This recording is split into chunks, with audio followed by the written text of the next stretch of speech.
ಮಂಡ್ಯದ ಹೊಸಹಳ್ಳಿಯಲ್ಲಿ ಬಸವನ ಮೇಲೆ ನಟ ಗಿಲ್ಲಿ ಭಾವಚಿತ್ರ ಮೂಡಿಬಂದಿದೆ.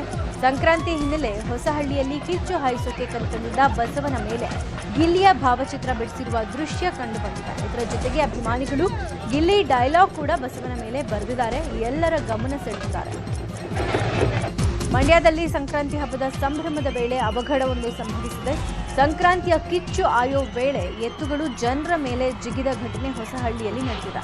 ಕಿಚ್ಚು ಹಾಯೋದನ್ನು ನೋಡೋಕೆ ಸಾವಿರಾರು ಜನರು ಸೇರಿದ್ದು ಏಕಾಏಕಿ ಎತ್ತುಗಳು ಜನರ ಬಳಿಗೆ ಧಾವಿಸಿವೆ.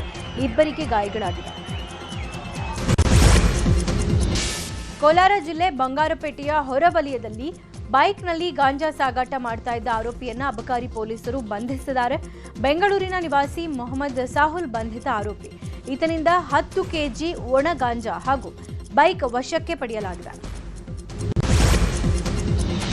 ಚಿತ್ರದುರ್ಗ ಜಿಲ್ಲೆ ಚಳ್ಳಕೆರೆ ತಾಲೂಕಿನ ಥಳಕು ಗ್ರಾಮದಲ್ಲಿ ಸರಣಿ ಕಳ್ಳತನ ಮಾಡಿದ ಆರೋಪಿಯ ಬಂಧನ ಆಗಿದೆ. ಸಿಪಿಐ ಹನುಮಂತಪ್ಪ, ಪಿಎಸ್ಐ ಶಿವಕುಮಾರ್ ನೇತೃತ್ವದಲ್ಲಿ ಕಾರ್ಯಾಚರಣೆ ನಡೆಸಿದ್ದು ಆರೋಪಿಯನ್ನ ಬಂಧಿಸಲಾಗಿದೆ. ಬಾಲರಾಜ್ ಅಲಿಯಾಸ್ ಪಂಡ್ರಹಳ್ಳಿ ಬಾಲುನನ್ನ ಅರೆಸ್ಟ್ ಮಾಡಿದ್ದು 5,000 ನಗದು ಹಾಗೂ 13,000 ಮೌಲ್ಯದ ಗುಟ್ಕಾ ವಶಕ್ಕೆ ಪಡೆಯಲಾಗಿದೆ.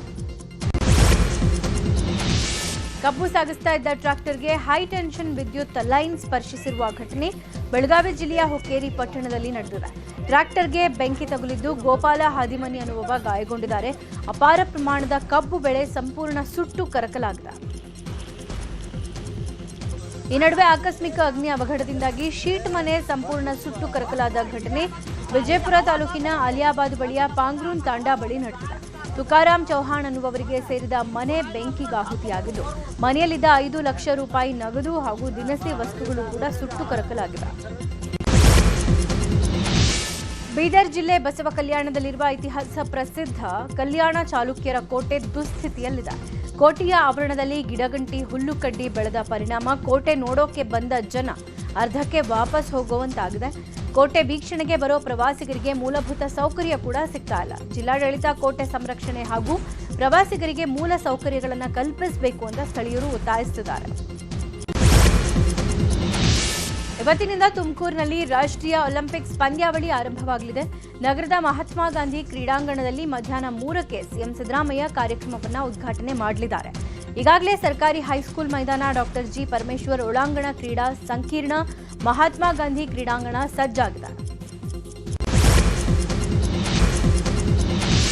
ಐಪ್ಯಾಕ್ ದಾಳಿ ಪ್ರಕರಣದಲ್ಲಿ ಪಶ್ಚಿಮ ಬಂಗಾಳ ಸಿಎಂ ಮಮತಾ ಬ್ಯಾನರ್ಜಿ ಸರ್ಕಾರಕ್ಕೆ ಸುಪ್ರೀಂ ಕೋರ್ಟ್ನಲ್ಲಿ ಹಿನ್ನಡೆ ಆಗಿದೆ. ಇಡಿ ಅಧಿಕಾರಿಗಳ ವಿರುದ್ಧ ದಾಖಲಾಗಿರುವ ಎಫ್ಐಆರ್ಗೆ ತಡೆ ನೀಡಿರುವ ಸುಪ್ರೀಂ ಕೋರ್ಟ್ ತನಿಖಾ ಸಂಸ್ಥೆ ಕೆಲಸದಲ್ಲಿ ಪೊಲೀಸರು ಹಸ್ತಕ್ಷೇಪ ಮಾಡಿದ್ದಾರೆ ಅನ್ನೋ ಗಂಭೀರ ವಿಷಯ ತಿಳಿಸಿದೆ. ಕೋರ್ಟ್ ಪಶ್ಚಿಮ ಬಂಗಾಳ ಸರ್ಕಾರ ಮತ್ತು ಪೊಲೀಸರಿಗೆ ನೋಟಿಸ್ ಜಾರಿ ಮಾಡಿದ್ದು 2 ವಾರಗಳಲ್ಲಿ ಪ್ರತಿಕ್ರಿಯೆ ನೀಡಬೇಕು ಅಂತ ಸೂಚನೆ ಕೊಟ್ಟಿದೆ.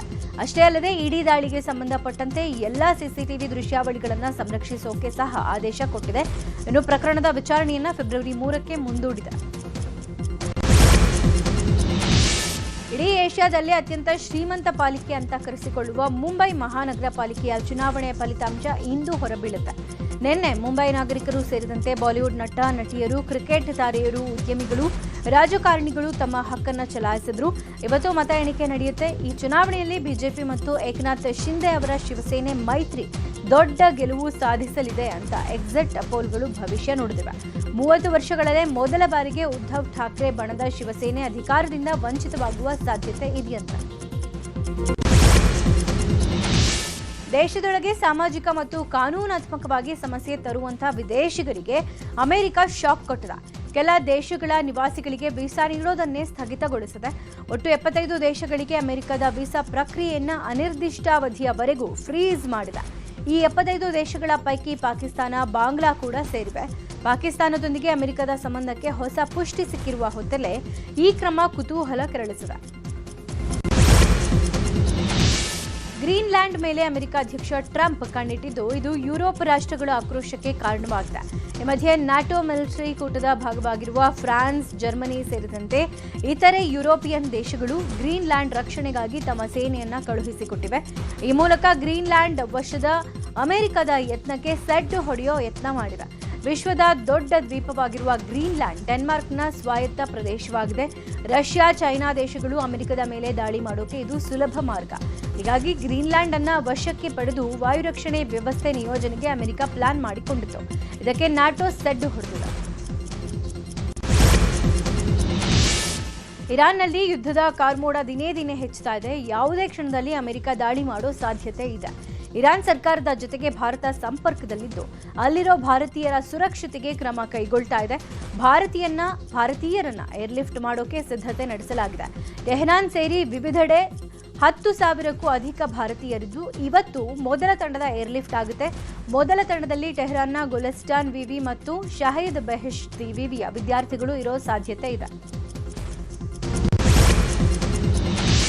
ಅಂಡರ್ 19 ಏಕದಿನ ವಿಶ್ವಕಪ್ನ ಮೊದಲ ಪಂದ್ಯದಲ್ಲಿ ಭಾರತ ಭರ್ಜರಿ ಗೆಲುವು ಸಾಧಿಸಿದೆ. ಮಳೆ ಪೀಡಿತ ಪಂದ್ಯದಲ್ಲಿ ಮೊದಲು ಬ್ಯಾಟ್ ಮಾಡಿದ ಅಮೆರಿಕ ಭಾರತದ ಬೌಲಿಂಗ್ ದಾಳಿಗೆ ತತ್ತರಿಸಿದ್ದು 35.7 ಓವರ್ಗೆ 107 ರನ್ ಆಲ್ಔಟ್ ಆಯಿತು. ಇದಕ್ಕೆ ಪ್ರತಿಯಾಗಿ ಟೀಂ ಇಂಡಿಯಾ 4 ವಿಕೆಟ್ ನಷ್ಟಕ್ಕೆ ಗೆಲುವಿನ ನಗೆ ಬೀರಿದೆ. ಈ ಮೂಲಕ ಭಾರತ ತಂಡ 6 ವಿಕೆಟ್ಗಳ ಭರ್ಜರಿ ಗೆಲುವು ಸಾಧಿಸಿದೆ. ಬಾಂಗ್ಲಾ ತಂಡದ ಹಿರಿಯ ಆಟಗಾರರ ಬಂಡಾಯಕ್ಕೆ ಮಣಿದ ಬಿಸಿಬಿ ಹಣಕಾಸು ಸಮಿತಿ ಅಧ್ಯಕ್ಷ ಎಂ ನಜ್ಮುಲ್ನನ್ನು ವಜಾ ಮಾಡಿದೆ. ನಜ್ಮುಲ್ ಆಟಗಾರರ ವಿರುದ್ಧ ಆಕ್ಷೇಪಾರ್ಹ ಹೇಳಿಕೆ ಕೊಟ್ಟಿದ್ದು. ನಜ್ಮುಲ್ ವಜಾ ಮಾಡಬೇಕು ಅಂತ ಆಟಗಾರರು ಪಟ್ಟು ಹಿಡಿದಿದ್ದು ನಿನ್ನೆ ನಡೀಬೇಕಾಗಿದ್ದ ಬಾಂಗ್ಲಾ ಪ್ರೀಮಿಯರ್ ಲೀಗ್ನ ಪಂದ್ಯಗಳ ಕೂಡ ರದ್ದು ಆಗಿದ್ದು ಸದ್ಯ ಹಣಕಾಸು ಸಮಿತಿ ಅಧ್ಯಕ್ಷರೇ ಹಂಗಾಮಿ ಮುಖ್ಯಸ್ಥರಾಗಿ ಕಾರ್ಯನಿರ್ವಹಿಸಲಿದ್ದಾರೆ.